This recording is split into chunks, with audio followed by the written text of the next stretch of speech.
사이다 무비튼.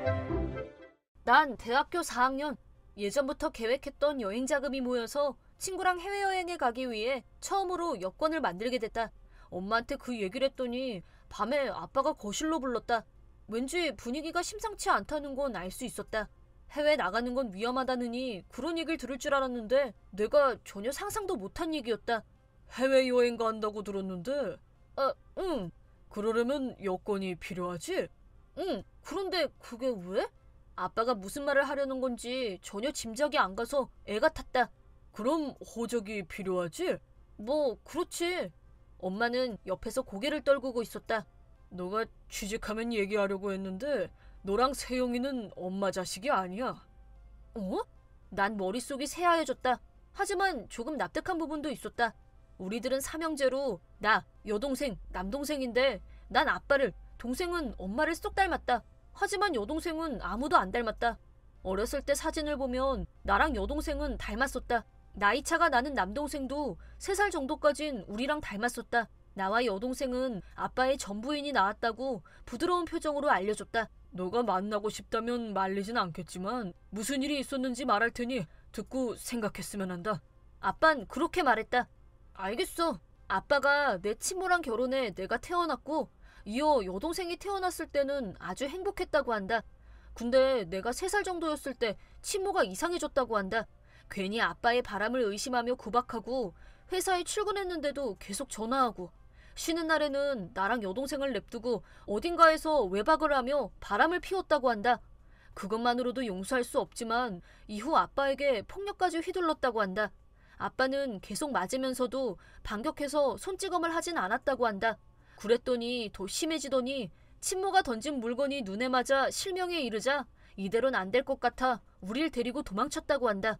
그 후 몇 년 동안은 고생했는데 지인이 중재해줘 이혼할 수 있었다고.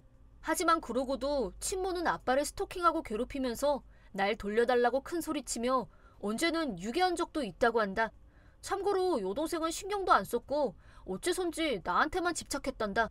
그래서 아빠는 친모한테서 도망치기 위해 몇 번이나 이사하고 경찰에 신고했다고. 그런데 친모란 점 때문에 날 유괴했을 때도 감옥에 가거나 하진 않았다고 한다. 그리고 그쯤 아빠는 지금 엄마를 만났다. 엄마는 나와 여동생을 잘 돌봐주며 맛있는 음식도 만들어주고 예뻐해줬다.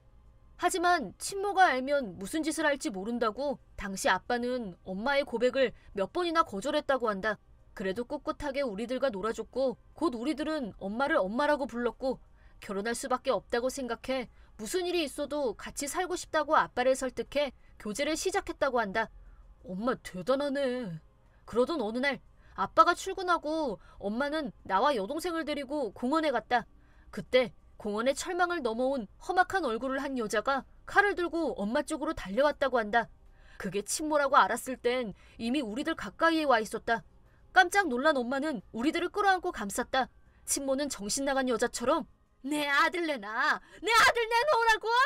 엄마 등을 막 찔렀다고 한다. 동네 주민이 소란을 듣고 도와주러 왔지만 그걸 본 친모가 엄마를 차서 넘어뜨리고 비틀거리며 여동생을 끌고 가 인질로 잡았다고. 칼을 동생 얼굴에 들이대는 걸 보고 엄만 창백해졌다.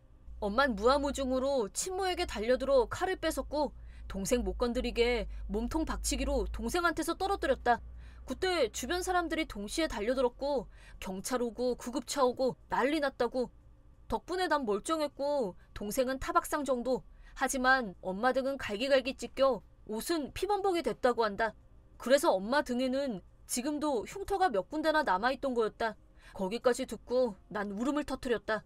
실은 내가 어렸을 때 엄마랑 같이 목욕하게 되면 아무 생각 없이 엄마 등 더러워 이런 식으로 말했던 게 생각났기 때문이다. 그때 엄마는 그럼 깨끗하게 씻겨줘 웃으며 말했지만 어렸을 때라고 해도 난 엄마한테 엄청 심한 말을 했던 것이다. 그 흉터는 우리들을 지킨 훈장 같은 것. 더럽지도 않고 부끄러워할 것도 아니다. 오열하면서 엄마한테 머리를 숙였다. 엄마 미안해. 나 심한 말 했어. 정말 미안해. 무슨 소리야. 어렸을 때 일이잖니. 야도 참 그렇게 울지 말렴. 엄마도 울고 있잖아. 그거야 네가 갑자기 그렇게 우니까. 나와 엄마를 보던 아빠까지 글썽였다. 공원에서의 일이 있고는 당연히 경찰에 체포됐다. 그리고 상처투성이가 된 엄마를 보고 아빠는 헤어지자고 했다고 한다. 싫어져서가 아니라 너무 미안해서 그런 거였다. 나 같은 놈 때문에 이렇게 험한 꼴까지 당하고 정말 미안해. 내 자신이 한심해서 못 견디겠어. 그랬더니 엄마는 절대 안 헤어져. 당신도 애들도 사랑하니까 계속 같이 있을 거야. 라고 했다고. 그렇게까지 말하는데 더는 헤어지자고 못하고 서로에 대한 사랑을 다시 확인하면서 아빠는 지금의 엄마와 재혼을 했고 남동생이 태어났다고 한다. 아빠는 내게 당시의 신문을 보여줬다. 신문엔 친모가 엄마를 찌른 일이나 전에도 날 유괴했던 기사가 실려 있었다. 물론 사진과 이름도 쓰여 있었다. 난 처음으로 친모의 얼굴을 본 것 같았다. 그 얼굴은 슬프게도 여동생과 무척 비슷했다. 아빠는 내게 너가 꼭 만나고 싶다면 존중하겠지만 자칫하면 위험할 수 있으니까 아빠는 반대한다. 라고 했다. 엄마는 슬픈 표정을 짓고 있었다. 내가 친모를 안 만났으면 한다는 게 느껴졌다. 하지만 난 얘기를 들으면서도 만나려는 생각은 조금도 한 적이 없었다. 왜냐면 엄마는 지금 내 눈앞에 있으니까. 게다가 친모 같은 건 새카맣게 잊어버렸고 가장 오래된 기억은 엄마와의 기억이다. 5살 전의 기억이 없는 게 그래서인가 하고 왠지 납득이 되는 것 같았다.